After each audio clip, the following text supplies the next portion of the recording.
Welcome back to TKD episode 24, your home of all that MMA good stuff, controversial comments, latest fight announcements, fight news, and everything else in the world of MMA. We're going to be doing our breakdowns, we're going to be doing our analysis, we're going to be doing some picks, and we're going to be talking about the upcoming UFC 324. We're going to be getting into all of it and some juicy news stories. So I am your host, Cameron Mackay, and sitting here with my co-host, Rashad Akram, what's going on? Oh yeah, that's everything we're doing, man. Like, I'm so stoked for it. Yeah, How you doing, we've Rashad? got a lot coming for you guys on this episode, man. We've got DC and John Jones going back and forth.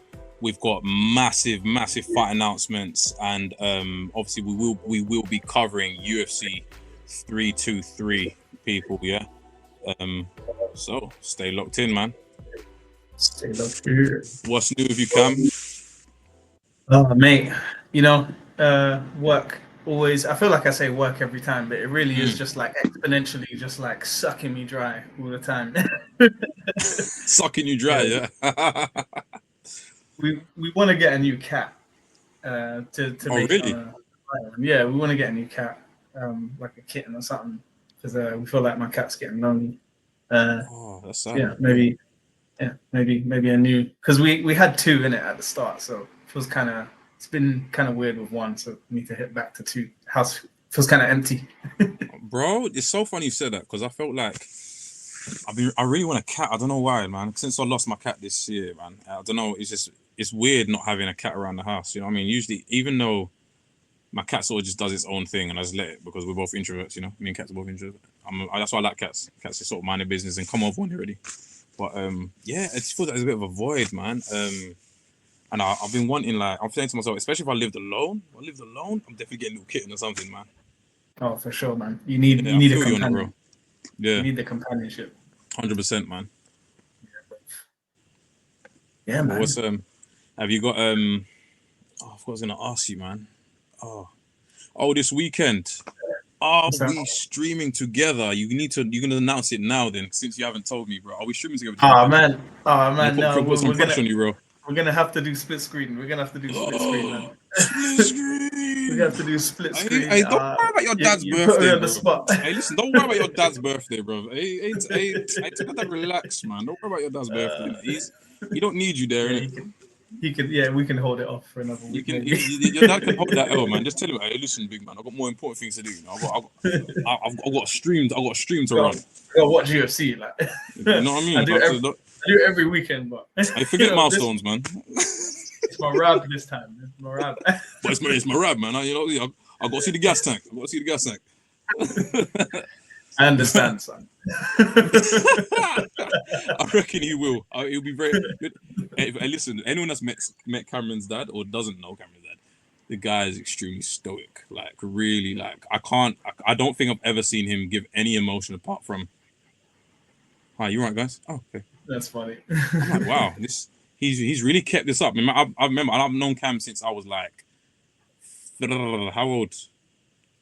13? I guess since year 7, man. Year 7, yeah. I've known Cam since year 7, so we're like 11, 12 or something like that, bro. It's damn, bro. I didn't realize that's how long I've known you. That's mad, isn't it? That's kind of crazy. Wow, That's man. Not many people can say that. That's a good 20 years, actually. 20 years, bro.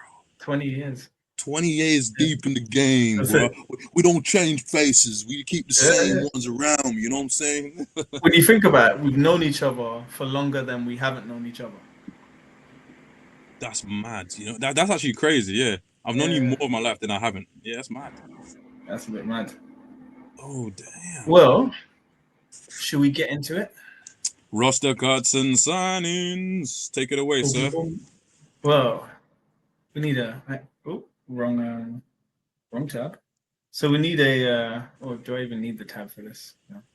Yeah, bring it if you want to, or you can just read from it. It's all right. Either one. It's just tweets. Because for some reason he's posting the fight announcements now, so it's pretty good. Nice source there.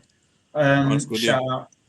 So the first one that we get, obviously based on the Amanda Nunes versus Kayla Harrison, we've got Amanda Nunes added to the roster.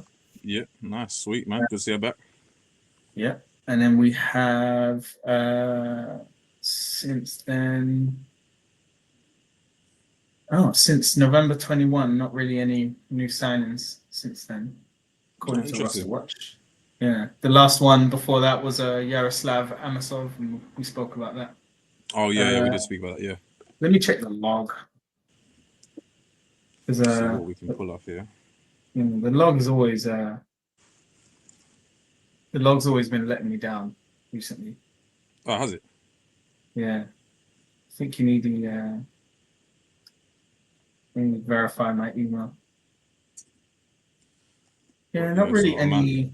so Okay, yeah. just So since so I got the log back. Let me share the tab.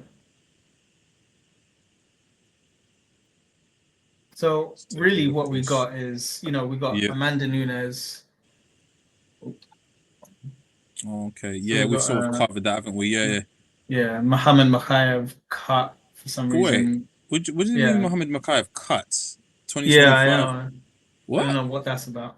Wait, Was he ever added? that's a massive bro. That's a massive deal. You know? That's a massive question mark. How is he only being cut now? Was he ever added? Let's see. So the last time, He was yeah, removed. the It last was time he was activity was removed like removed. last year, wasn't it? When did he get Yeah. Makayev get removed last year, bro? Yeah, it's only he's removed twice. So it's added 2021, Yeah, removed 2024, yeah, 2020. and then removed again 2025. That must be an error or something. That must be just be an Yeah, error. probably. Yeah, I was gonna say Oh, well, the that makes log's more sense. back anyway. We got the log back. It's brilliant, man. Got the Favorite, log back. favorite. So Amanda Nunes, the only recent addition. We will. I think we're gonna go into fight announcements. Cam, we ready for that? Yes, sir. Okay, right. People. There are some massive fight announcements that have been made. I'm sure if you are a MMA/UFC fan, you're going to be well aware, but we're just going to talk about it very briefly. First and foremost, Gagey versus Pimblett for the interim lightweight championship. This interim lightweight championship has come about due to Topuria being away for the first quarter of next year, 2026. He has stated he has some personal issues going on and that he didn't want to hold up the division, blah, blah, blah. A lot of questions circling whether Pimblett should have been going against Gagey. People are saying it should have been Arman. It's a question of Pimblett. Does Pimblett deserve to be where he is? Cam, you got any input on that?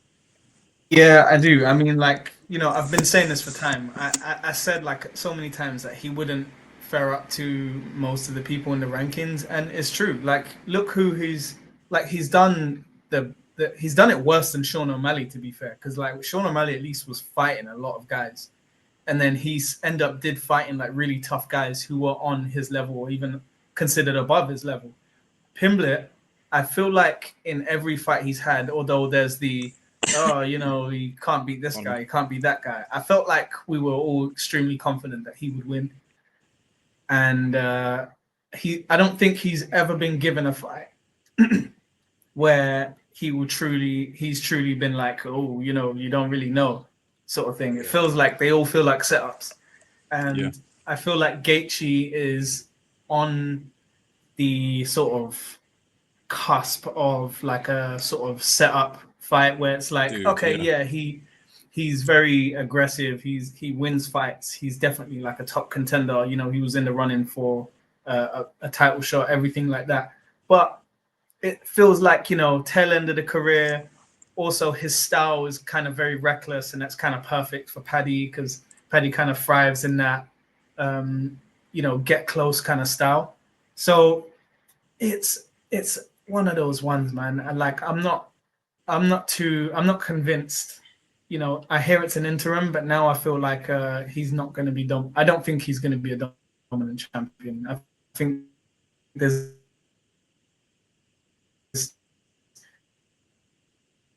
because once you become champion, I I don't know, man. I mean, deserved, sure, why not? People have had faster tracks to the belt, but uh, um, yeah, it's a bit of a leapfrog, man. It's a bit of a leapfrog. if I'm honest.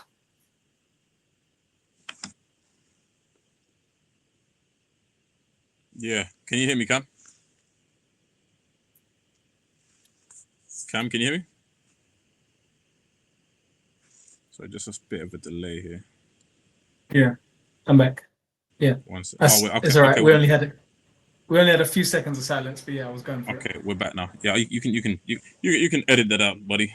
Yeah, yeah, but yeah, the take Yeah. was the take. So, yeah, So I feel bit like of a leapfrog. I agree with you. I feel like Gage versus Pimblett it feels like something Pimblett could win. It's not really a question mark on it. And like you said, Gage is reckless. I think Gage has an absolutely horrible habit of dipping his head when throwing certain shots, and he can get caught with a knee. And it's exactly how he got caught with that spinning back kick from Max Holloway, which broke his nose. It's exactly how it happened. That habit, if you watch all his fights, that habit of dipping his head. I really feel like Pimblett is not an idiot. Pardon me, excuse me. I feel like he will exploit that. He will get caught with a knee at some point during that fight, and that is gonna put him at disadvantage. I do feel like Gage is gonna be in a position where he's, you know, what I mean, his nose has just come back, man. He's gonna be as reckless. We'll see. We'll see. Is he gonna fight as he usually does? We did see it against Fiziev, but again, Fiziev is a guy who's fought before. He's got the size advantage, in my opinion. But now he's fighting a guy that's bigger than him. Paddy Pimblett is a big guy, man. In there, the amount of weight that he's cutting, I don't know how he does it, bro. I've honestly don't know how he does. When it comes to fighting, he looks huge. The comparison I'd make is Michael Morales at welterweight. That guy looks like a middleweight, man. That guy looks a flipping middleweight, and he's only 6 foot, bro. He's massive. Yeah, looks massive. Yeah, he looks bigger than Ian MVP, bro. He just looks like a tank, bro. And they're taller than him. Don't you think? Oh wow. Yeah. Yeah, it's true. In terms of just his mass, bro, he just got so much mass. It's weird, bro. Yeah. It's like thick boy. But yeah, should it have been Arman? I think it should have been Arman.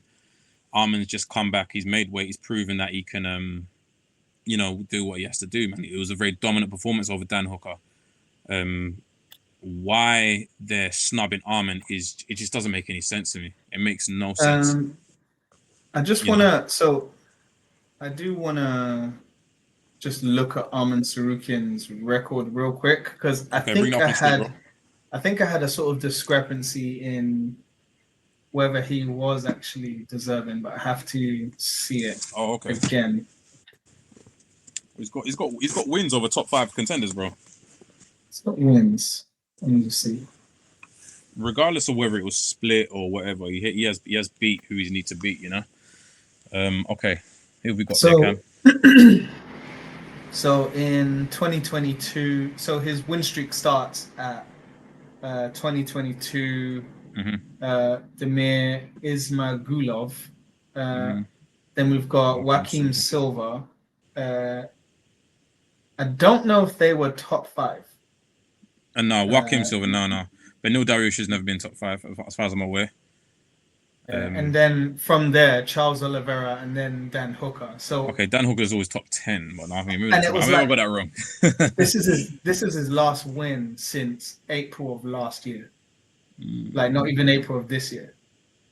Okay, scroll down a little more. I want to see because his first opponent was Makhachev, wasn't it?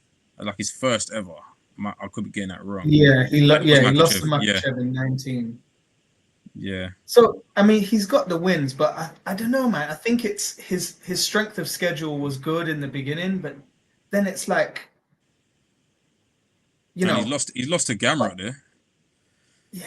It's just like, I feel like so, and then if we go to Paddy's most recent fights, right? Paddy's way worse. Yeah, I was gonna say Paddy. He's got the name. I think we're sort of looking at the better of the better, maybe the best of a worse bunch. Do you know what I mean? Yeah. Like, because Paddy's was like Michael Chandler, I'm pretty sure, Tony Ferguson. Oh, here we go. So he's had wins since 2021 consistently, no losses in the UFC. Vendramini, Vargas, John Levitt, Jared Gordon, Tony Ferguson, King Green, Michael Chandler, and now Justin Gaethje. If we wanna say it's fair, Arman has beat Charles Oliveira. Do you know what I mean? Yes, Armin has beat Charles Oliveira, but that was last year in April, and now Mm. he's just fought Dan Hooker, which I would argue is a step down. Oh, And then 100%. Yeah, yeah. like I just don't. I think you could make an argument for a title shot. I don't think it's way like so much of a hot take. I just don't know if like you would do that with anyone else. Like everyone else in that situation would have to fight like at least one more. Like Yeah, I agree. Even Kamaru Usman, like just beat Joaquin Buckley, and he's already screaming title shot, and people are saying like one more. But Yeah, he then definitely needs one more. Yeah. you know, I mean, like I don't, I'm not mad at him getting a title shot, but I don't know. I think Paddy's even, and you know me, I don't like Paddy, but I think Mm. Paddy's just a little bit more deserving, just because of the frequency of him fighting. Oh Like he gets wow, 8 fights. this is insane. Cameron has actually advocated for Paddy. I never thought I'd see this coming. Guys, if you've been listening, you must know that Cam does not like Paddy. For him to be advocating Yeah. for this, Cam, I want to know what's been happening in your week for you to flipping advocate for Paddy, bro. You just gotta be objective in this one. You just gotta be, you gotta Bro, call it how you see it. You know, wow. he's getting a Paddy, bloody title shot though. How is Paddy getting a title shot, bro? This is nuts. This this is is nuts. this is a crazy world we're in right now, bro. This is MMA world is insane. weird. Lightweight has gone into a weird space, man. I don't know how to say it, but I think we should move on because there's quite a few fights to announce here. I want to Yeah. make sure we stay on time. Instagram or you just reading it out? I'm literally just reading it. We can go to Instagram if Go you'd for like. it. We've got Kayla Harrison versus Amanda Nunes. Bantamweight title. Amanda Nunes makes a return. What's your thoughts on this, Cam? Yep, the Queen of Combat is back. She is. I'm excited to see her. Like I'm kind of worried that her name will be tarnished just because of all the time off. And she walked away clean. She walked not clean, but she walked away with a good legacy. And I don't really know the motivation of why she wants to come back, but it will be good to see. It will be good to see them hands against Kayla Harrison because we know Kayla Harrison's gonna really try and dominate on the ground. That's where she's gonna go. She's the female Bo Nickel, but like Yeah, Amanda, she a strong judo background, right? yeah, judo, wrestling, all of that, and yeah, Olympic judo as well, isn't it? So Yeah. yeah, I mean, Amanda's got some pretty good jiu-jitsu as well. I just don't know if it's gonna fare up, and then you got to think about the age and the time out of the cage. How old is It's Amanda been Nunes now, quite a bro? while. How old is she? I think Yeah. she's like, I want to say 36, but let's just check. I thought she was like, I don't know why I was thinking 38, but I think that might be too Yeah, low. that's not. Yeah, she's 37. Oh, that's close, 37. Okay, so in the middle of what we thought. In the middle. But yeah, that is actually a very big fight, being slept on by a lot of people. I would argue could be a bigger fight than Gage versus Pimblett. Oh yeah. There's even. Um, I mean, we'll get into the card placement next, but Yeah, bit of a discrepancy for me with Gagey versus Pimblett as a main event. I didn't know how I felt about that, bro. I'll be honest with you. I was like, main event worthy. I don't know about that. Because when I saw it, I said, okay, that's the co-main. But where's the main event? I was like, oh, that is the main event. Oh. We have Sean O'Malley versus Song Yadong up next. Great to see Sean O'Malley back.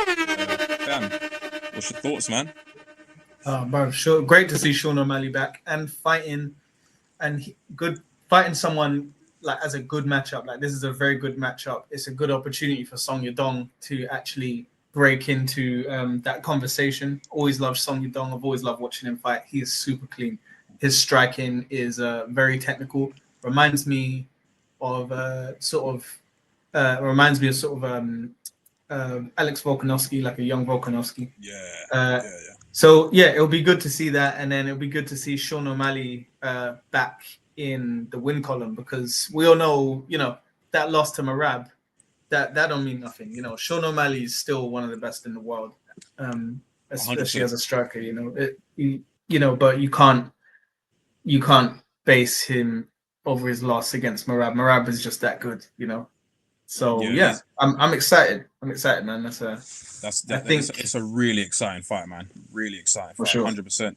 Moving on next, we have Waldo Cortez Acosta, Salsa Boy versus Derek Lewis. What? This is absolutely amazing matchmaking. Cam, take it away, man. What's your thoughts, bro? Yeah, bro. I think, oh, bro, that's gonna be fucking nuts. Like, because we got the volume of Acosta, we got the salsa boy cockiness against the like I don't even know a word, absolute boulder of Derek Lewis. Like, just He's a world destroyer. He's a world destroyer. literally, Yeah, literally. yeah. And I'm thinking, like, maybe Walter Cortez, will fucking pepper him up a little bit, but then Derek Lewis just comes back with the like just right across. Oh Bro, man, Derek Lewis does this as well. He's just a guy that, isn't like, it? when you like somebody, he's just gonna come and do something he's not supposed to do, bro. I'm telling you, bro. Do you Oh, know the first time I knew Derek Lewis was that guy was when he fought the first time he fought uh Volkov, Alexander Volkov, yeah, yeah, yeah, because Volkov was like kind of piecing him up in that fight, yeah, yeah, and yeah. then just Derek Lewis just wow, it's just It's like what? bro, he doesn't make any sense, bro. He just doesn't make any sense It's like at he all, bro. defies Mm. all technique just with like he just defies all boxing, bro. Just punch as hard as you can, and I'm sure it will work eventually. Like, yeah, it's Bro, crazy, bro. literally, man. Oh, bro, yeah.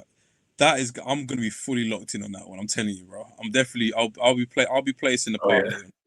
Arnold Allen versus Gene Silver. Arnold Allen is back. Wow, great. No siren for Arnold Allen.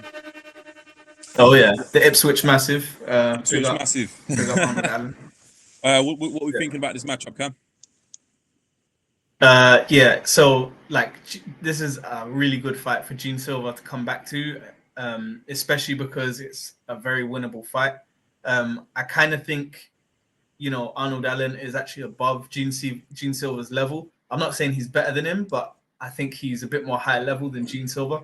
Same. Um, and I think people have always had this sort of is he or isn't he really good? Is he just lucky thing about Arnold Allen? And I think if he beats Gene Silva, he's gonna be put in that conversation, like for sure. Like, Yeah, because yeah, look how quick Lerone Murphy, like not even quick. Lerone Murphy's been around for a while, but look how he got put in that conversation because of the wins he built up. It would be good if Arnold Allen could get that as well, because it started in London with his win over Dan Hooker, and who did he lose to again? Um, he lost to someone. Was it Charles Jourdain? Think I can't remember who he lost to, but it kind of killed the yeah. momentum. And he brought it back in Manchester with Giga Chikadze. So At yeah, 304, yeah, we were literally, we were there that one, yeah. yeah, As we we like were to remind you guys, there. we were there. Yes. Yes, we were there. Yeah, Yeah, our one attendee UFC event. yeah. Hopefully more in the future. Good, but it's a good comeback fight for Arnold Allen with the name brand that is Gene Silver of the Fighting Nerds. If he pulls it off, it's gonna really propel him and get him into a good conversation, which he fucking deserves. And But and okay.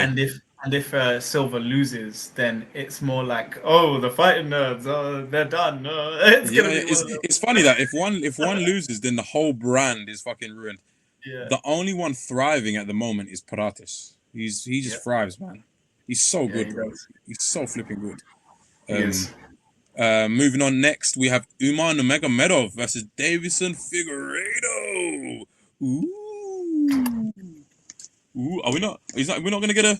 Are we gonna get a siren for that one as well? Oh, sorry. Let's get it. Gunshots. Some gunshots. Oh, There some you go. gunshots. That was a very, very passive gunshot. Very It's hey, like we're a, only gonna shoot once. it's like a musket. Like, Yeah, that was definitely a musket. Yeah, that's very British actually. It's very what Americans imagine us having that with the sort of guns we have over here. So are you the guys gonna Civil get War. Like, muskets? ah, Yes. Don't make me shoot my musket at you, Charles. yeah. But what are we thinking of Nurmagomedov versus Figueiredo, bro? Yeah, that's a very good fight. I think that's gonna play more into the style. They both kind of have the same silhouette in my head. Like, you know, Bro, just I like was, they're I both thought it like was a just me. Yeah. In my mind, they Dagestani move and the same. Brazilian version of each other, like Literally, swap the the race. body type. Yeah, man. Yeah. You know, in UFC in the game where you swap the race, you keep everything else the same. Yeah, bro. Literally, man. Yeah. Yeah, So yeah, that's going to be a good fight, I it's gonna be think. at a good pace as well. I think there's gonna be a lot of pace in that fight, man. They're Yeah. both fighters. I like to move around and yeah, man, just take it, bro. I feel like on the ground, do you think Nurmagomedov will be able to hold down Figueiredo? I don't know, man, because it's. Do you know what's weird? Yeah, like we know the Magomedov is kind of not. He hasn't been the most showy of his grappling um, in in in compared to like everyone else on that same team. Like everyone else seems to sort of go hard on the grappling. He tends to mix it up quite a bit more than everyone else. You Yeah, know, we I see it agree. with kicks. And that's what makes me think, you know, may Figueiredo have a better chance than most on the ground because he's actually also very strong on the ground, not Yeah, to be definitely, trifled with. 100%. So yeah, but historically, uh, wrestling kind of beats jiu-jitsu historically, I would say. It does, doesn't it? Yeah, the best Yeah, base for MMA, I believe, is wrestling and boxing. The best basis. That's all you need, in my opinion. yeah, I think you'd have a lot of success if you're a young fighter coming up, and if you're from the UK, most people from the UK have a boxing base, I'd say, because it's a strong thing over here, and then it's just wrestling to add, right? Maybe might get yep, you far. Learn how to yep, check a kick, maybe. yep, exactly. um, yeah, definitely, that is a fight to make sure you look in for. There's a lot of good fights on this. Up next, Alexa Grasso versus Rose Namajunas. Jam. No, no, don't care. Are we saying that is a toilet break, as the community likes That to say? is 100% a piss break. That is 100% a piss Yo, break. Grasso versus Rama Yunus is a toilet break officially from Cam's mouth on the TKD podcast. Grasso versus Namajunas. Can we have we got like a water sound, bro? Have we like a little water trickling sound? I wonder if we have that there, bro. That would be absolutely fantastic for this moment in time. A water trickling sound. What have we got? Yeah, I've got to be honest. I am not the most excited for that fight. I'll be honest with you. If Namajunas manages to pull a knockout out, good for her, man. Pull off a knockout. Look. That is a perfect sound for this fight. Grasso versus Namajunas is a toilet break. Yeah. Sorry if you don't Because like I mean, it. like the No, thing no, is, I'm not Alexa sorry. I'm not sorry. Grasso I'm is sorry. like where did like you know what it is? Yeah, it's like cool. She beat Valentina Shevchenko. Like, but we all know she was just one of those sacrificial lambs they keep throwing into like a withered division, right? Like it's just Yeah, cool. And then she managed to beat her, and then you know got beat again. But it's just like that's really her claim to fame. Like she is very good though. Still, she does get the wins, right? But it's just like And I'm like Rose Namajunas. I really, honestly, would rather see Alexa Grasso in anything else. Like Amanda Nunes is just. okay. Oh god, I really don't Alexa like what. Alexa Grasso versus the cashier at Starbucks. Fine. Alexa Grasso versus my coffee trying to dissolve in the water in my mug. Anything. Alexa Grasso versus come on, Cam, help me out here. What would be a Alexa Grasso versus Henry Cejudo. Like anything else. Why is that actually a good fight? I don't know what that's actually a good fight. I'm petitioning for Alexa Grasso versus Henry Cejudo. That'd be the first That's the one. cross-gendered fight, bro. Please Dana, make it happen, Dana. Please. make it happen.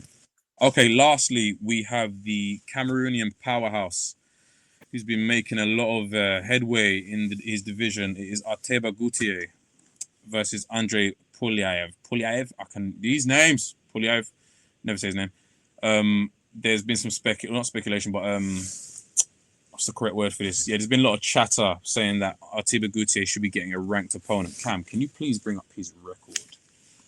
People want him to be fighting ranked opponents already. I think he's only had like 3 fights in the UFC or 4 fights. No, so it should be at 4 fights now in the UFC. Please correct me if I'm wrong, sir. I need a spell check on this. So that's Ateba. Ateba. Ah, got it. Yeah.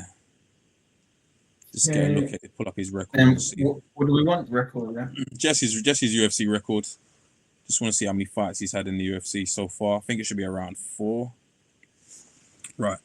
What do we have here? If we scroll down to the bottom for me, please. Okay, yeah, Yuro Naito, 2024. He's had 3 fights in 2025. I didn't realize.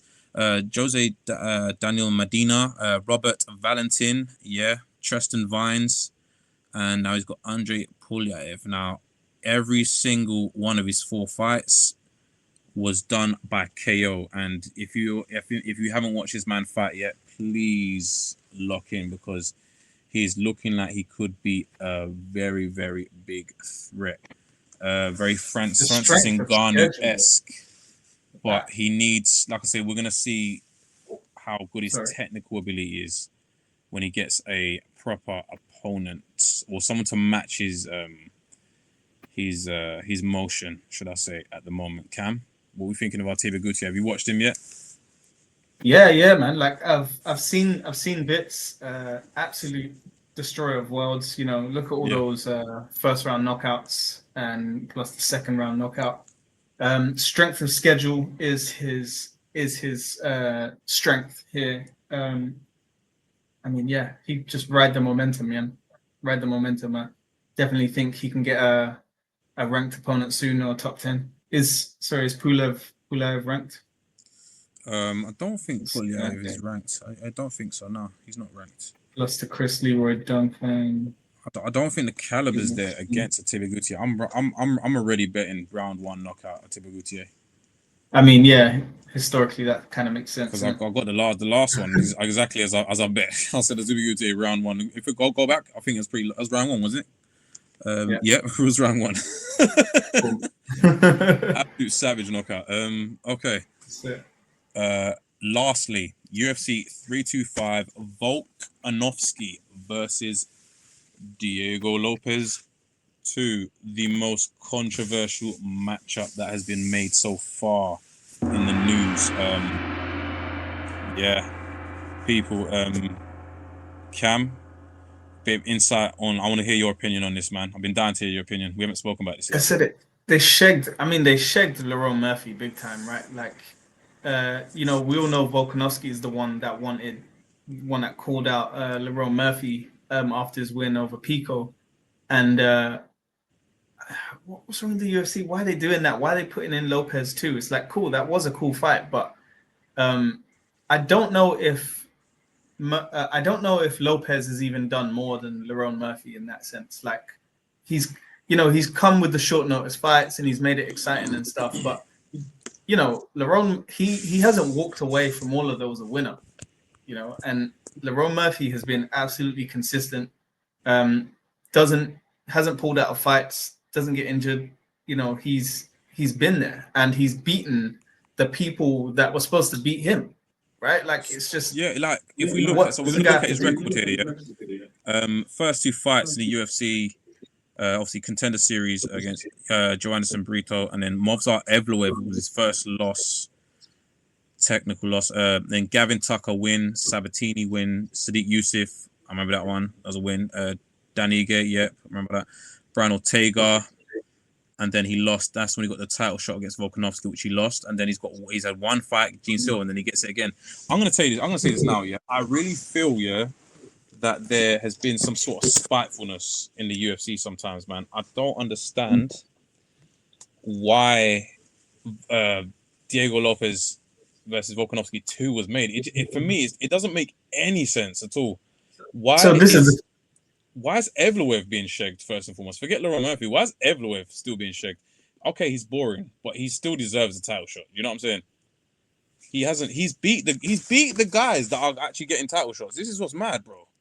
Let's take a look at this. This is more proof, if not anything, that the UFC lets you know from time to time that it is a business, not a meritocracy, right? No matter how much Dana White will tell you it's a meritocracy, or no matter how much anyone from the UFC will tell you it's a meritocracy. It isn't. Not a single fighter out there will tell you it's a meritocracy. Like, the rankings. How many times do we get told that the rankings don't mean anything? And then, we always we got the Paddy situation. We got so many we got the Conor staying in the top 10 for how many fucking years. We got all these things that keep reminding us this is not a this is not a tournament. This is not even really a league anymore. It's like a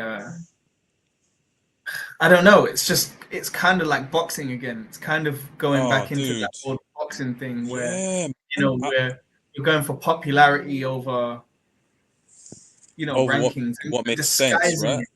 Yeah, and we're disguising it as that makes sense. That makes sense. That makes sense. I kind of appreciate, even I don't know if you heard, it's kind of off topic, but the PFL are abandoning their tournament format, and they're going with the same format as the UFC because it's not actually commercially viable. It's it doesn't make money, right? But because people want to see the fights they want to see. But the annoying thing is that people who are actually they enjoy competition, they enjoy fair competition, which I would think is a big portion of sports fans. You'd want to see the people that win be where they're supposed to be, and the people that lose go down, the people that win go up. That's how it's supposed to work. That's how it works in I don't watch football. I think you do a little bit, right? And it's you don't see the head of FIFA going, no, I think Arsenal makes sense right now, Yeah. Because that is a tournament setup, the football Premier League and stuff. It's you play all the teams, a lot of them twice, and then that's it. It's all decided. Bro, I think. Yeah, I agree, man. I'm just looking at Evloev's record here, bro. He's had wins since he started, bro. He hasn't lost once, bro.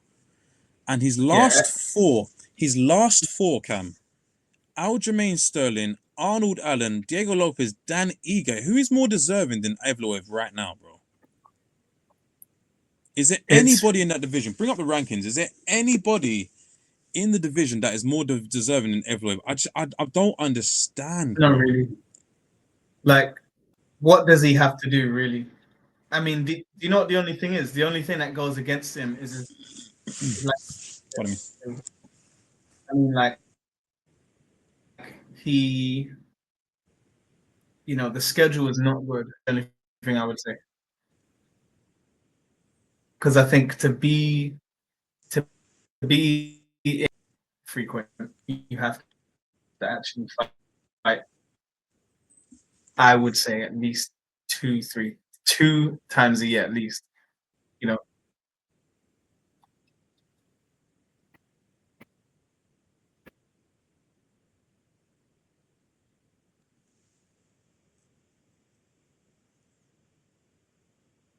Yeah, I'm looking at it. He's only fought once in, was it 2022 and 2023, right? Yep. So he fought for Aljamain Sterling December 7th, 2024, and then before that Arnold Allen January 2024.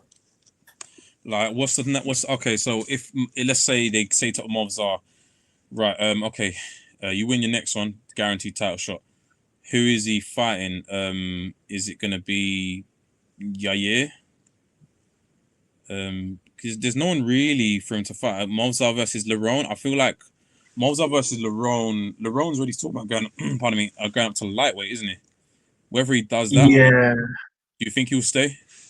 I mean, I think if you want to make a title eliminator, the only thing you can do is Movzar versus Lerone. Yeah. That's the only thing you can do for a title eliminator, because Yair hasn't fought. Yair hasn't fought in ages, and I'm pretty sure his record isn't that clean. Yeah, Diego Lopez is literally fighting now for the belt. So and I doubt he's gonna win that. So yeah, and we've got Arnold Allen that's busy as well, hasn't he? He's got Arnold Allen's busy. Yusuf's English. Yusuf Zalal just fought Yeah, I but forgot his he's name. 7, you know. Yeah. Oh, So, yeah. I was just thinking, Aljamain. we're getting too far down now, aren't we? Yeah. Oh yeah, Aljamain. Why did I skip over Aljamain? Aljamain lost to Evloev. What month was that in, bro? That was It's last really year. like featherweight's gone from becoming one of the hypest divisions to becoming like the least sort of. It's like got no movement. It's not very volatile right now. Yeah, it's not really. And I Welterweight is think the that new what they're trying lightweight, to as I do say. is, I mean, because had yeah, and because like you've had like such dominance. Remember, I said it last week. Like when you have dominance in a division, it really hooks the division for when the next champion takes over, who isn't going to be dominant. But right now, we've gone from a dominant champion in Alex Volkanovski to another dominant champion in Ilia Topuria, but who has left, and then we've gone back to Alex Volkanovski, who's a dominant champion. And Yeah. you know, if he beats Diego Lopez, we're going to have the same thing of us trying to scramble for who Alex Volkanovski hasn't fought recently to make the division interesting. When it would just be easier if Alex Volkanovski lost, Diego Lopez won, and then we can have some volatility in the division again. Yeah, man. Yeah, that would be absolutely. That'd be great, man. That would have Isn't been great. Yeah, 100%. Diego Lopez will get his pants cooked again, bro. Um, Volt. Apparently, there was some rumors around Volt retiring after this fight. I don't know if that's true. Yeah, I heard that. Yeah. No. We're running a little bit behind, bro. Yeah, I'm you just done gonna. with fight announcements, mate? Yeah, bro. Sorry, we went really deep on the fight announcements today. Bit of news, you guys. I'm gonna fly through this. Let's get it. Time for the news.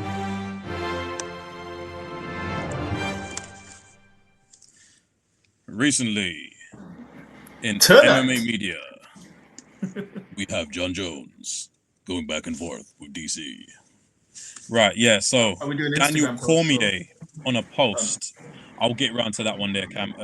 Daniel Cormier on a post has said that I don't think I've sent that to you yet, bro. So that's right. Don't worry.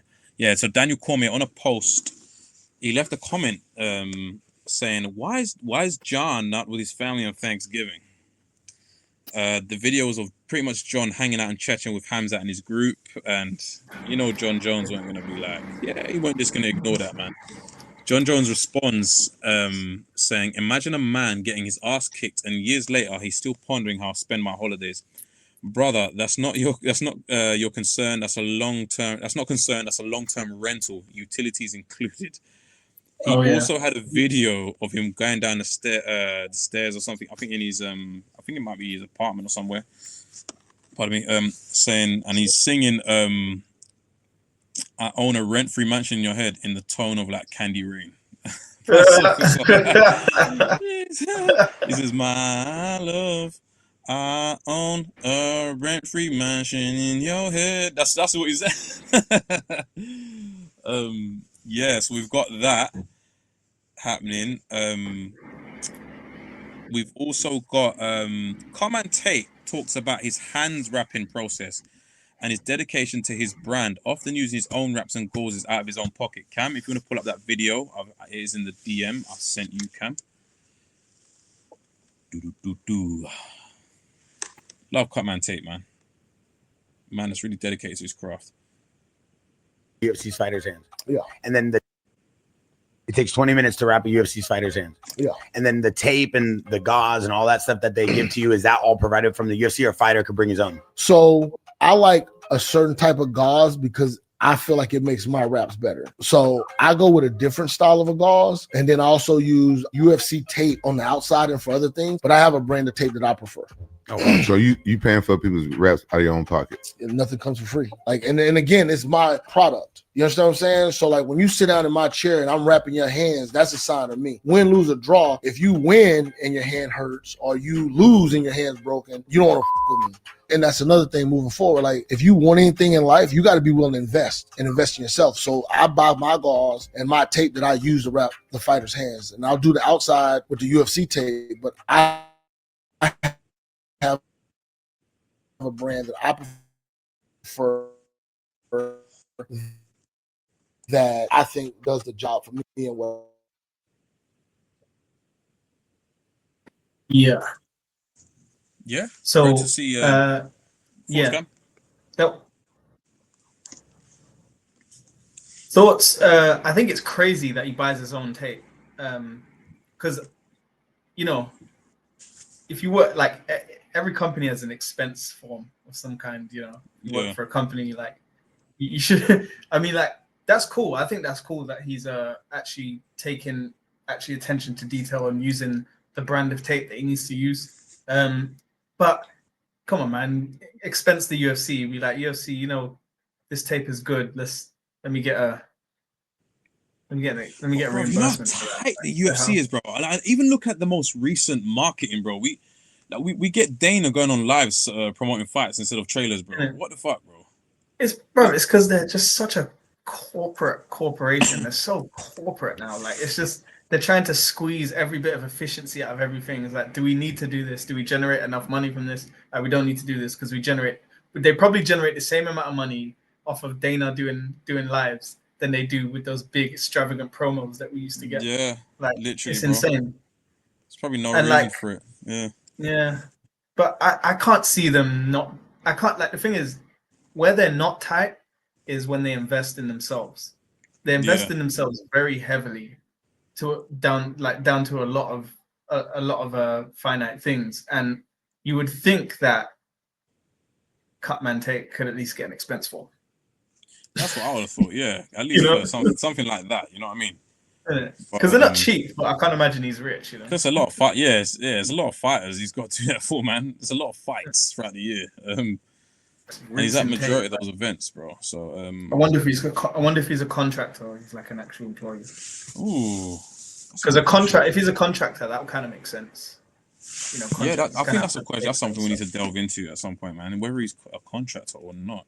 Up next, Merab doing 5 rounds before he fights. If you scroll down, yep, that's the video right there, sir. On the day of the fight, you spar 5 rounds. Is that true? Do you actually spar on the day of the fight? Yes, I did fight day. Morning we warm up, but for me, the best warm up is sparring. 5 rounds? I did 5 rounds. And you don't get tired before the fight? No. I need this. The real life sparring and real rounds is the best for me. The drilling is not. Is that normal for you guys? You've done many camps with him? Yeah, dude. I've had Merab 6 years now. He's been doing it since day one. Not only does he come in and spar in the morning, he'll spar Aljo 5 rounds right before the fight. Merab doesn't do anything easy. He's the path of most resistance guy I've ever met in my life. On the day of... Damn. Do you know what I find funny about that video is the way the guy said, "Yeah, I've had Merab 6 years now." Like he's like a totem that he just keeps in his pocket, bro. What the hell, bro? That bro, ain't that mad though? Like before the fight, he's doing it. What if he gets injured, bro? This guy does not care, bro. Exactly. Like, what if something happens? And it's like, bro, this guy's a fucking machine. I guess that's his name, right? He's just like 5 rounds, you know. I mean, like, I understand the warm-ups. Maybe every fighter's sort of stamina is different. Like, you know, you see fighters really getting the sweat up and stuff. So, Well, yeah, he but poses good on him, the question, bro. Like, could we see Super Merab if he doesn't do 5 rounds before his fight? Will his gas tank be absolutely infinite then?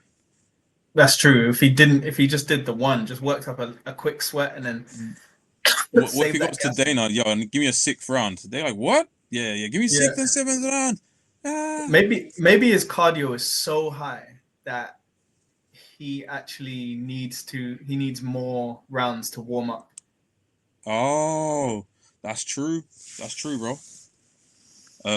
I was thinking, like, yeah, how does he keep his build though? Like, and do so much cardio? Like, I mean, he must walk around absolutely massive then. Yeah, If you think about it. These strength and conditioning trainers are really good. I actually did a few strength and conditioning sessions with a guy who was one of my friend's coaches, and I did a few sessions with him. Bro, this guy is fucking strong, and he's like really skinny. Like he's a really small, skinny guy.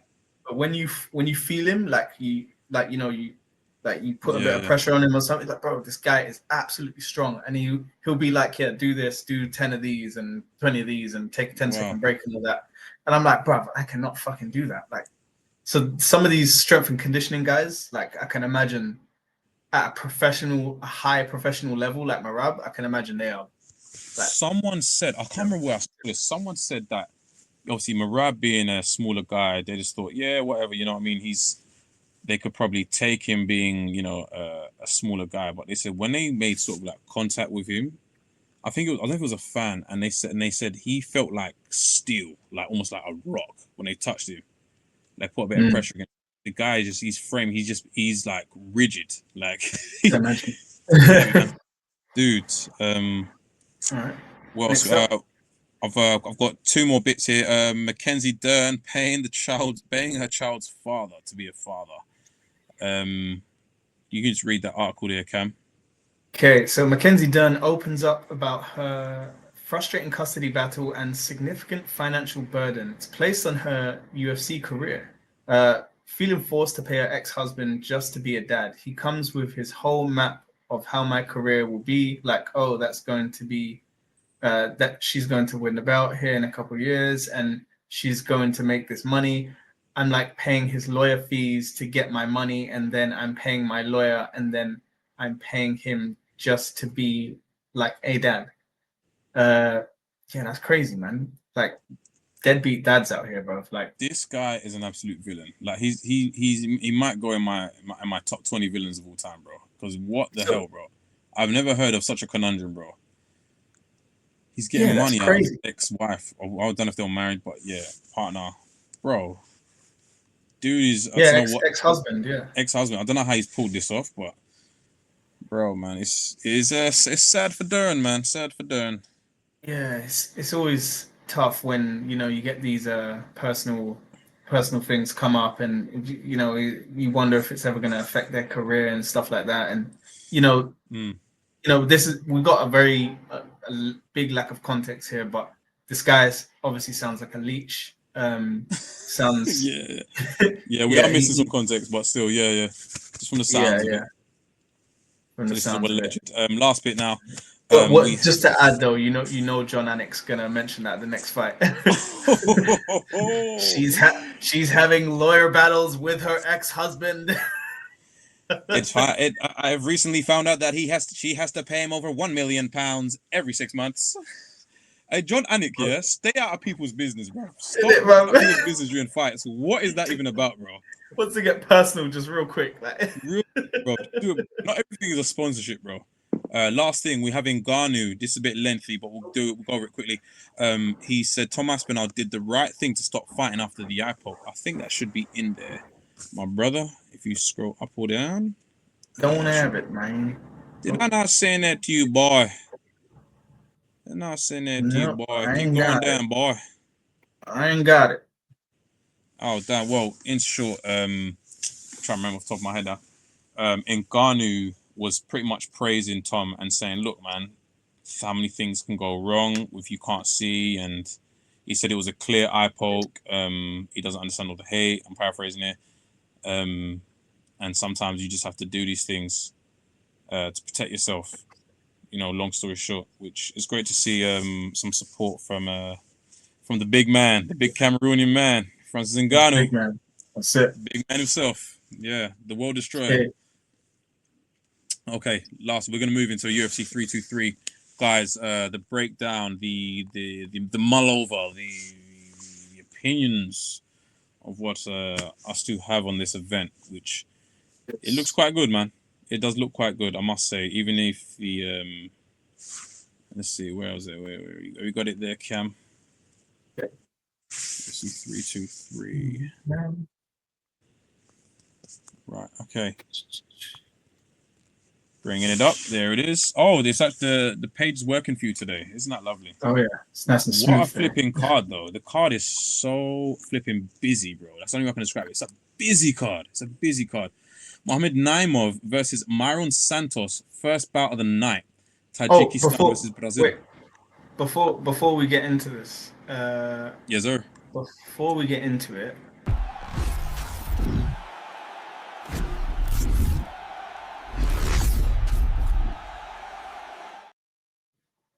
I'm gonna have my takedown picks in this segment of the show. You know what? I'm gonna let Cam take this one, man. Cam, take it away, man. I'm gonna be sitting here as a fan myself because I'm a big fan of Cam's picks. Cam used to make me a bit of cash back in the day with his picks. So take it away, sir. I'm gonna do I'm gonna do picks for every fight, but they're just ones that I'm making off the cuff. I'm gonna tell you my real picks that I've thought about and I have analysis for. So, without further ado, let's just get the old analysis up.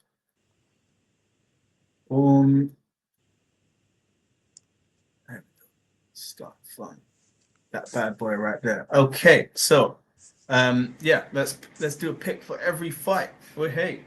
So first off, we have Muhammad Naimov versus Myron Santos.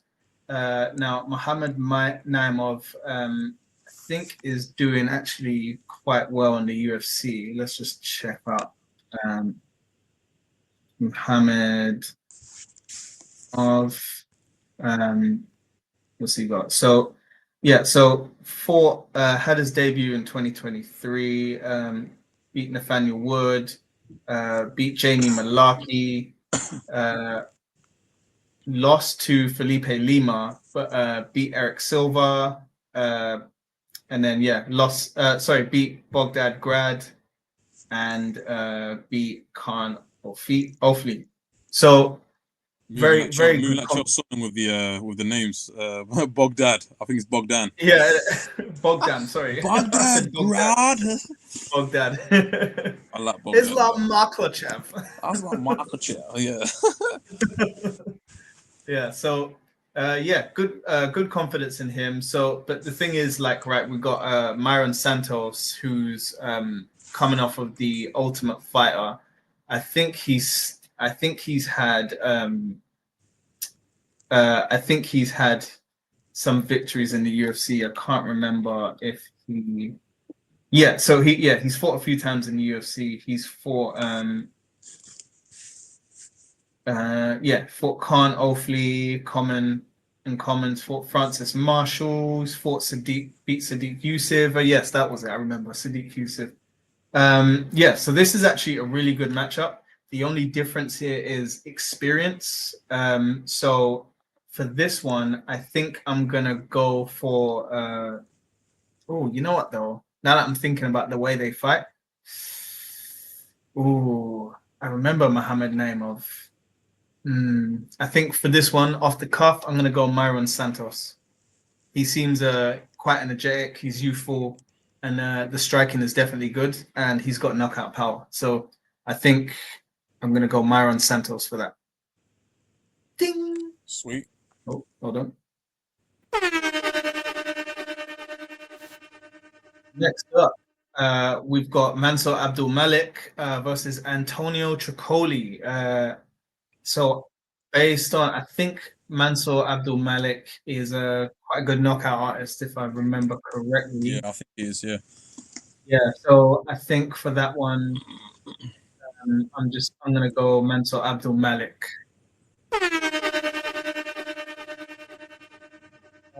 This one, Iwo. I'm gonna get the name. Iwo Baranowski. Iwo Baranowski, I think. Iwo Baranowski versus Ibo Aslan. So Ibo Aslan, obviously absolute destroyer of worlds. I haven't really seen Baranowski fight, I'm not gonna lie. So for this one, I'm gonna go Ibo Aslan. Yeah, I'm definitely going on Ibo Aslan as well. Oh wow, the Tarantula, Jalen Turner. I forgot he's back, man. Yeah. Oh. So this is number one of our takedown picks. So essentially we have this is an absolute banger. Just as a start.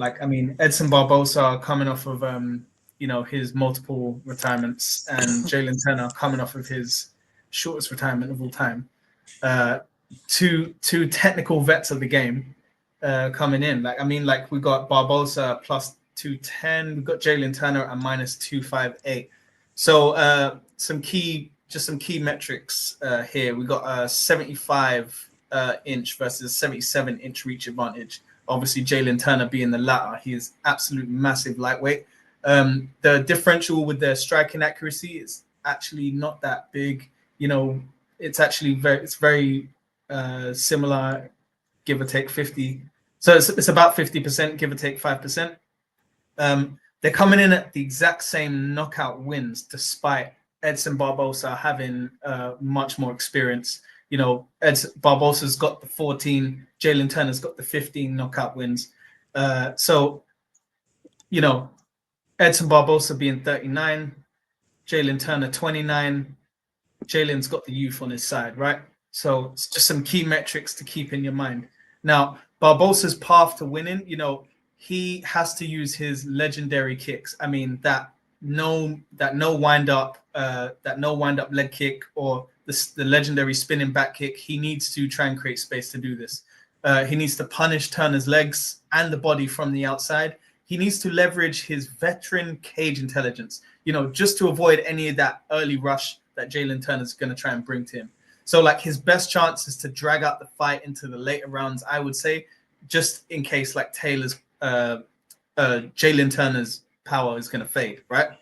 So, on the other hand, Turner's path to victory, you know, he's a massive lightweight who needs to use his significant size and reach to overwhelm Barbosa with, like, volume and power. So, he needs a more accurate and aggressive start, you know, in the first round. Like, Jalen Turner needs to absolutely go for it in the first round.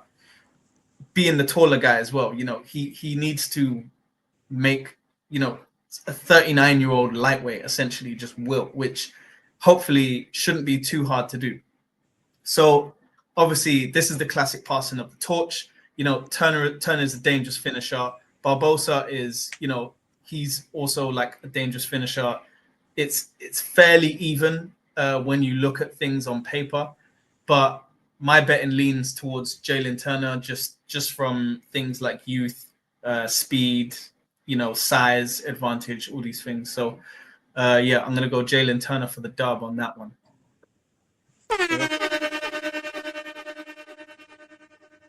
Right. Next up, we have takedown pick number 2. So Marvin Vettori versus Bruno Ferreira, middleweight clash. Key metrics. So Marvin Vettori's average fight time is 17 minutes, right? So that obviously includes the number of 5-round fights he's had. But that does actually point out to his absolute elite cardio. You know, he's able to go the distance, no problems, not getting finished.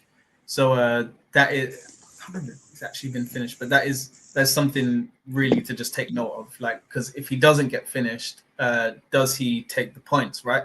So his takedown defense comes high at 65%. Striking accuracy still in the mid-range, along with Bruno Ferreira at the 50%, give or take 5%. Yeah, he's lost 3 out of his last 4. Ferreira's won 2 out of his last 3. So we have to consider momentum. Are these guys going in opposite directions? Is Marvin Vettori going down? Is Bruno Ferreira going up? Right? These are things that historically we can actually see make sense, right? So Vettori obviously needs to work to avoid like any of the early chaos from Ferreira. He needs to utilize cardio and chin. He needs to get close. He needs to look to drag Ferreira into late rounds, deep waters, suffocating him with clinches, grappling, all that stuff. Historically, he's shown very good performances with ground and pound, so he needs to pull off any of that if he can, just to maintain the point advantage. Now, Ferreira, obviously, he's an explosive, high risk, high reward sort of power puncher. He does need to land. He needs to land in like the first 5 minutes if he wants to overwhelm Vettori, because Vettori will take over if he feels any of that power is going to wilt. So obviously this is a kind of stylistic matchup, like, you know, endurance versus explosiveness. So Vettori is notoriously difficult to put away, as we can see from the fight time, and he does excel at grinding out fights. So based on that and the experience, I think I'm gonna go Vettori for the dub on that one. Probably a unanimous decision if you want to go a bit further with that. Next up, we have Nazim Sadikov versus Faraz Zaim. So I didn't do too much research into this fight, but considering the odds, that actually looks like a decent price, and it actually looks like a good opportunity to take Nazim Sadikov. So I'm going to go Nazim Sadikov for the dub.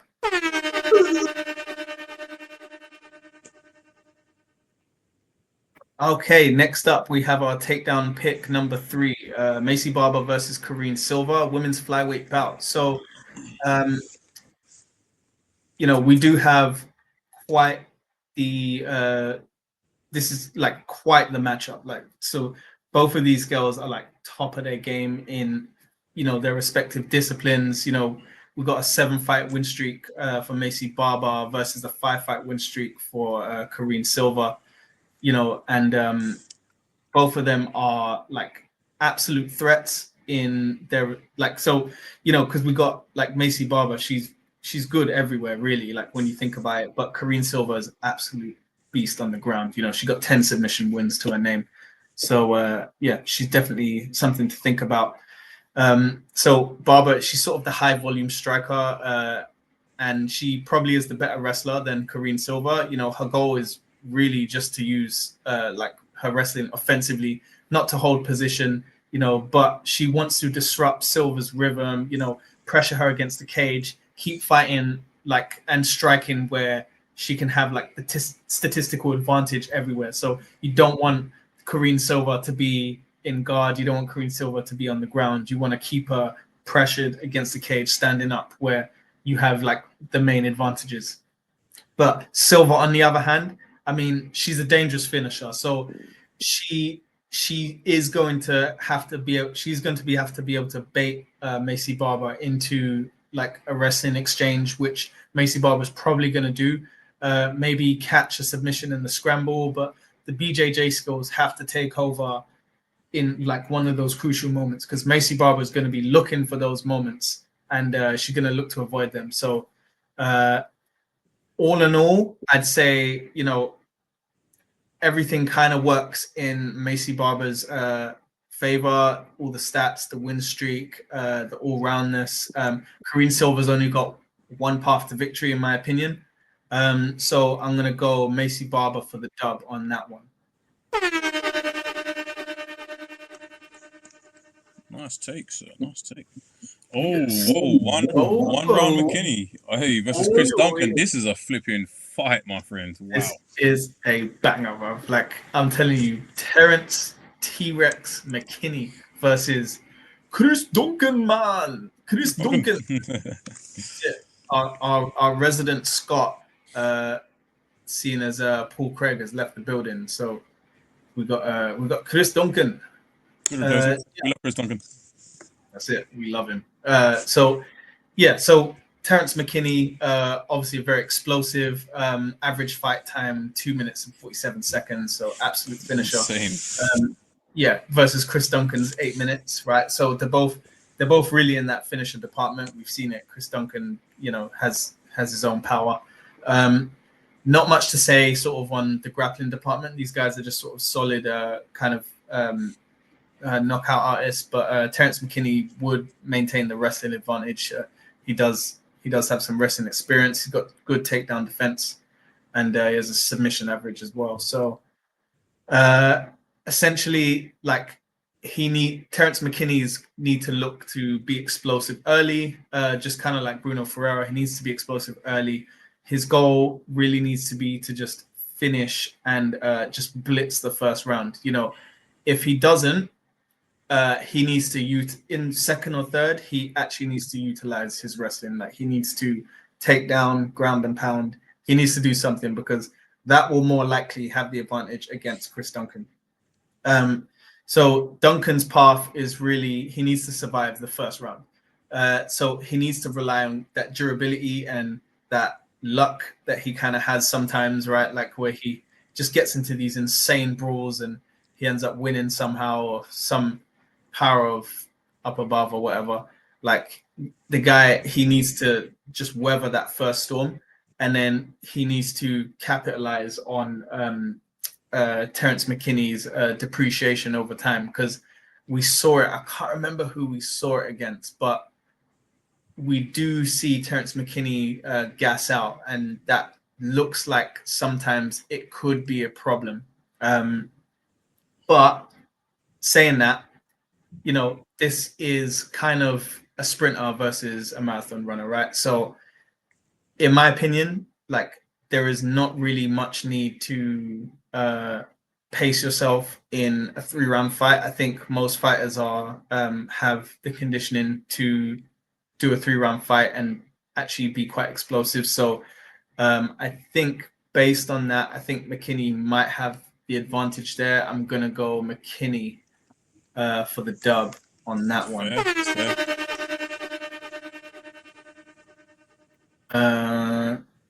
All right. Next up, we have Grant Dawson versus Manuel Torres. I'm not gonna lie, I'm not sure, so I'm just gonna go for Grant Dawson. Grant Dawson. Right, Jan Blachowicz Ooh, versus Blachowicz. Bogdan Guskov. So the return of Jan Blachowicz. When will this man wilt? When will this man age? He doesn't seem to age. He How seems old is to he now? just 42. he's something like that. He's like 42, 43 or something. Yeah. So Power. this might be it. You know, we've got a guy coming in, you know, fresh in the rankings in the top 15. He is a plus 100. I'm not quite sure what that's based on. Oh, look at me. I clicked something on the UFC website and it all went to shit. Why did I click that? Why did I click that? Brother.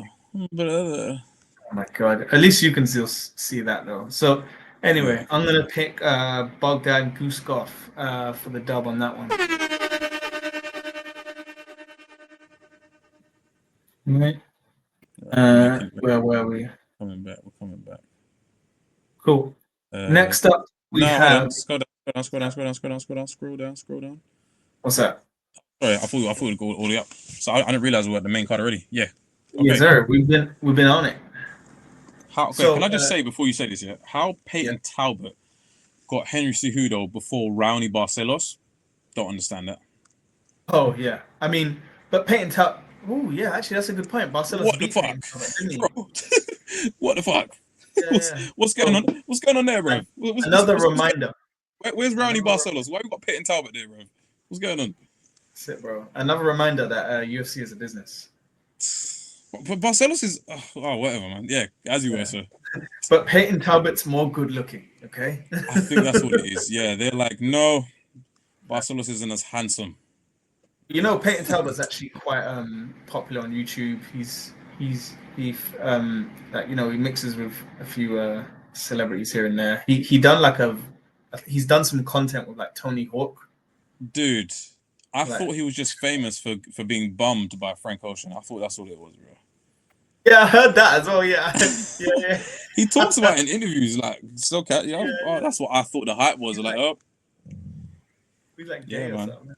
Because there's like one. I'm pretty sure there's like one or two gay UFC fighters. I can't remember who it was yet, but I remember thinking Jordan Levitt was gay for the longest time. Yeah, and he was like, "Nah, I'm not gay. I got a wife and kids." I was like, "Oh shit!" Hey man, so does John Jones. Yeah, that's what I'm gonna say. But anyway, but it's always the most gay looking ones that don't turn out to be gay, and then the ones that are like you think would never. And they're just like, right. You never suspect, right? Yeah, man. Well, Peyton Talbot, I definitely suspected it. Yeah. Yeah, bro. As you were, sir. Yeah. Anyway, so Henry Cejudo versus Peyton Talbot. Key metrics, obviously, we have the age differential, 38 versus 27. I think you can guess which is which. Wow, Cejudo's 38. I didn't realize he was that old. That's it, man. Damn. Obviously, we have we have like obviously a discrepancy in experience as well. The experience is vast, especially in the UFC. You know, Henry Cejudo's been around since, you know, sponsors on the shorts. So you know, definitely a good matchup in terms of everything is different about these two. I mean, even down to the fighting styles, the credentials. Like, you know, we've got Olympic gold medalist versus some guy improving. Some Just skateboarder improving. that's being bummed by Frank Ocean. That's all I know. Exactly. He's improving. Yeah. All right. Talbot, man. So Yeah. obviously, Henry Cejudo's lost 2 straight. Peyton Talbot's won 2 straight. Cejudo, like, obviously is a massive underdog for a reason as well. It's the frequency of fighting, age, ring rust, all that kind of stuff. So his path, he has to rely on his wrestling. He had like the world-class wrestling, and he has to rely on the experience. He has to control Peyton Talbot like against the cage. With his gold medals. Yeah, sorry. Exactly. With those gold medals, he has to swing those around because Peyton Talbot's a long, lengthy guy, especially compared to Henry Cejudo. So, yeah. Why for lengthy guy? But yeah, go on. Must say he's a lengthy guy. Why? Yeah, go on, as you were. But Talbot obviously is still dangerous. You know, he is an athletic striker. We've seen it multiple times. He has to use, you know, a lot of energy to like really work to keep that fight standing. You know, he has to utilize, you know, some dynamic movement and exploit any signs of slow reaction from Henry Cejudo, because that athleticism will fade, hopefully, with someone of Henry Cejudo's age, right? So this is kind of a gamble, but I think despite Cejudo's experience and stuff like that, I think the timing is right for Peyton Talbot. I think this is one of those fights that are set up for him to win. And there's just something about his style that I think will overcome Henry Cejudo. And I also think Peyton Talbot's smart. I know Henry Cejudo's smart, but I think Peyton Talbot is quite a smart fighter. So I'm gonna go Peyton Talbot for the dub on that one. Ooh, okay. Yeah, that's a real gamble. So number 6, we have Brandon Moreno versus Tatsuo Taira. Sick. Yeah, so that's going to be an absolute banger of a fight. I think Tatsuo Taira is good, but I think Brandon Moreno has just been through a lot. He's been through a lot of high-end fights, and the experience is just—he's been in the UFC for ages as well. Yeah, I think I'm going to go Brandon Moreno on that one. Yeah, Moreno's an absolute dog. I don't know who's gonna knock him off his position, man. No idea. Oh, finally, bro. Yeah. Let's just before you start, Pantoja. Put some respect on Pantoja's name. That's all I'm gonna say. However, Joshua Van, my guy, Joshua Van. Oh, he's fighting. Finally got his title shot, and let's see if he manages to rival John Jones for the youngest champion. This is absolutely amazing. Cam, take it away, sir. Sorry, I didn't mean to intervene too much there. You're good. I'm just excited for the fight. Go on. I mean, that's the thing. It's like, you know, the youngest world. I mean, he's not going to be able to actually, is he? Because he's going to be 24. It's 24 already. It was in October. Oh, yeah. There you go. I think it was October. Yeah. Yeah. So, you know, this is quite actually a good matchup because we've got someone who's a veteran and still in their prime, and we've got someone who's a prospect and is very much like killing it in terms of, you know, knockouts, and, you know, his boxing is clean, very polished, and, you know, we have Pantoja, who also has like very good jiu-jitsu and actually quite a polished striker himself, does what he needs to get done. So obviously Pantoja is probably the more aggressive, you know, high pressure grappler. You know, his path is basically just to close the distance, because if someone leans heavy on their striking, that is the systematic approach. You must close the distance, take away their weapons, right? So keep threatening submissions, especially that rear naked choke. You know, keep attacking the legs, and you just keep, and especially like the veteran experience that he has over Joshua Van is going to be vast. Like, you know, Paramount. Joshua Van's basically a baby in this thing compared to Pantoja, so that's gonna play a lot in his hands. Joshua Van, however, you know, he's a clean, powerful boxer. He's got good fundamentals. He does need to keep the fight at a distance, basically an opposite to what Pantoja needs to do. He just needs to point fight, essentially, because you don't want to get close to someone who has like vastly way more experience than you. But then again, I'm not the pro here, right?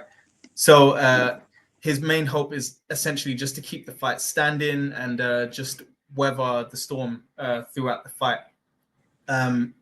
But ultimately, I think Pantoja's skill set is too vast, the experience is too high, and he's still in the prime. And I don't think someone like Joshua Van is going to stop that. So based on that, I'm going to go Pantoja for the dub.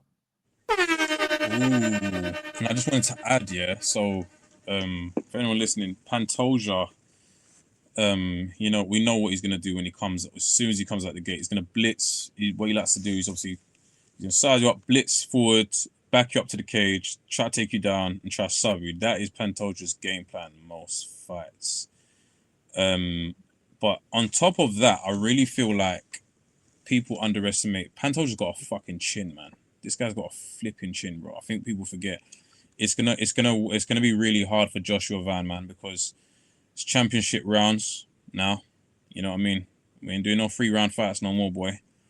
And also, like Cameron said, the skill set of Alexandre Pantoja is much more diverse, with being on the feet, being able to take to the ground, coming forward, having that chin. Joshua Van, great boxing, and these are Joshua Van's strengths: boxing and takedown defense. Those are his ultimate strengths. Doesn't throw too many kicks. I'm really hoping that takedown defense will hold out, but I think like Alexandre Pantoja is a dog. He's been here a million times in 5-round fights. He's gonna come forward and get till he gets you, bro. And Joshua Van's, the power in his hands is not. I don't think that's even gonna be a factor here, because Pantoja's gonna eat. He's gonna eat a lot what Joshua Van's throwing at him. I'll just throw my quick take. I feel like Pantoja will take it, even though Joshua Van is my guy, man. I'd love to see him champ. It'd be great because the division's getting exciting, especially with Horiguchi coming back. Pantoja, I want to fight you, even if you're my teammate. yeah, that's good. Bro, it's slightly getting a bit interesting. You know what I mean? Especially if Joshua Van wins this, bro. It's like, to be fair, if Joshua Van wins, that would make the division very exciting. Very exciting, dude. Very exciting. I can only see Joshua Van winning via decision if it was to be anything, but highly unlikely. I reckon you'll get taken to the ground and subbed as opposed to being finished on the feet. And then oh shit. You know, I completely forgot about the main event. Bro, dude, this card is busy. I was acting like that was the main event. Sorry, pardon me. Last one, Cam. Go ahead. So last one, we got Merab Dvalishvili versus Piotr Jan 2. The key metrics is the sheer amount of takedown attempts from Merab Dvalishvili, highest in the UFC at 20. It's 20.84 takedowns per 15 minutes. And that's versus Piotr Jan's 2.5 per 15 minutes, right? So that's just the kind of differential we're talking about here. Merab will not stop. He will keep going relentlessly.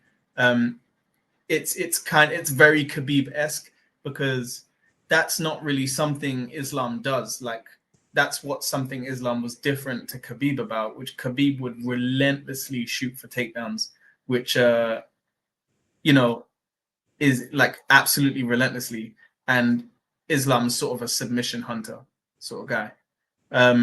Anyway, so we this shows more of the of the prowess of the difference between the two. So like, you know, we have a 76% takedown defense from Merab, but the 90% takedown defense from Petr Yan. So what is an absolute high takedown accuracy going to do against a high takedown defense, you know? So it's something to think about. Merab also absorbs, he doesn't absorb a lot of strikes. He absorbs 2.21 strikes per minute on average, versus Petr Yan's 3.51. So, you know, he doesn't eat a lot of strikes, and it just goes to show that like he's not really there to take any strikes, right? Because he's fought strikers before. Obviously, it's obvious what Dvalishvili's goal needs to be. It needs to be relentless pressure, relentless wrestling. You know, do what he's always done: shoot the single, shoot the double, and get Petr Yan against the cage. I'm sure we will know the game plan by now. But obviously, no mercy, Petr Yan. He does need to. Obviously, he does need to be a bit more active, you know, in the early rounds as well. He needs to literally try and keep Merab off of him and try to engage in more defensive wrestling. But I don't see it going sort of too crazy. So I think Merab's sort of pressure is just going to be way too much. I mean, like, you know, the first fight sort of confirmed Merab's pace is an absolute nightmare for Yan, and you know, I just don't see where Yan is going to get his striking off. So I think if this is a 5-round fight, so I think I'm going to go Merab Dvalishvili for the dub. Who might arguably have to make it to maybe number 1 pound for pound if he does this, bro. Is that a hot take? I don't think so. I think Merab deserves it. The guy is one of the most dominant champs we've seen in a long time, bro. What about Pantoja? He's cleared his division. Pantoja is in the conversation, definitely, man. I think maybe number 2. I think Ilya could drop down a couple ranks. And doesn't Pantoja have the most active defenses right now? Does he? I think he's had 4 defenses, hasn't he? Something like 4 defenses. Five title fights, 4 defenses. What's Merab at? Pantoja. This must be. I think this is Merab's 5th defense, bro. As well. 5th defense. Has to be, bro. Oh yeah, it's his 4th defense. Oh, 4th defense. Pardon me. So we've had O'Malley, on there. O'Malley's had 3 defenses. Umar. And then who was the third one? It's escaping me. Umar. How many? He ain't had no defenses. No. Merab's defended against these guys. Oh right. O'Malley, Umar, and why is my brain not braining, bro? Help me out here. Who was the third defense? Third defense. Oh, it was Corey Sandhagen. Yeah, most recently. Bloody hell. I don't miss. Yeah, but yeah, man, it's a hard one, bro. It's a hard one. Yeah, this is what's going to cause a debate whether Merab or Pantoja should be deemed as the pound for pound number 1. I think that's really a big conversation. I think for a lot of the fans, I think we're absolutely ecstatic that Petr Yan has got his title shot. We've been raving and raging for this for a long time. Petr Yan, even though we want you up there, I do feel like what Cameron said is correct. The pace is too much. We've seen it before. Yeah, Merab is just too. He's just got too much for Petr Yan. Petr Yan is funny though because Petr Yan's skill set is a lot more complete. He's a more complete MMA fighter, but that touch of Merab's cardio and ability to shoot endless takedowns it's a force to be reckoned with. It's a sign of what happens when you do one thing very well, and that is like it's quite Khabib-esque. Doing one thing very, very well, you know, one kick over mastering one kick instead of multiple. You know what I'm saying? Are we going to see that famous inside Petr Yan trip? That's what I want to see. Will he be able to pull it off? That famous Petr Yan inside trip. Yeah. But yeah, Petr Yan, fantastic boxing, great grappling. BJJ though, Cam, would we say Yan is great on the ground. Yeah, I think he's decent. Although Yeah, I we think he's haven't decent seen on the an ground. awful lot. Yeah, we don't see an awful lot. But I would say he's decent on the ground. He's pretty. Yeah, I'll say pretty great kicks. He's pretty complete, man. And as we know, Merab, an endless takedown unit. Just his hands are just for show. They're just to distract you, man. They won't ever light you up. Even though he was kind of landing on O'Malley last time, which was kind of interesting. Yeah, I'm going Merab as well, brother. Even though we love Petr Yan. Petr Yan just he's had, he had a bit of some terrible luck, man, didn't he, in the past? But he's recovered recently. Where it goes. It's on a three fight win streak at the moment. It's the way she goes.